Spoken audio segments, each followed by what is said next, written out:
16h13, bienvenue à vous si vous nous rejoignez sur le plateau de cette émission. On est en direct évidemment. On va parler de Wagner dans une seconde, d'Evgeny Prigojine plus précisément. Mais d'abord vous allez voir un reportage très exceptionnel tourné par l'une de nos équipes sur place. On commentera tout cela avec le général François Chauvency qui est toujours avec nous en plateau. Merci général. Pierre Verluise, bonjour. Vous êtes docteur en géopolitique, directeur du site diploweb.com. Vous êtes le bienvenu évidemment.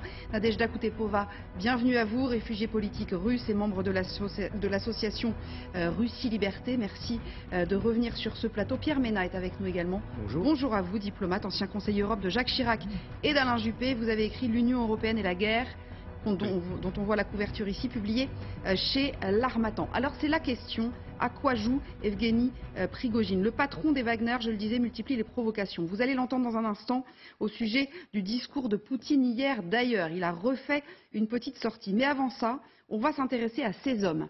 Ces milliers d'hommes, parfois des anciens prisonniers, on en a souvent parlé, partis au front pour tenter de prouver à l'armée russe que eux savaient combattre. Charlie Nurel et Morgan Bona sont dans le Donbass. On va les rejoindre en direct dans une petite seconde. D'abord, regardez leur reportage extrêmement fort. Elles ont pu croiser, vous allez le voir, des combattants de Wagner tout juste faits prisonniers par les Ukrainiens. Tournage réalisé avec l'aide de Maxime Psachnik.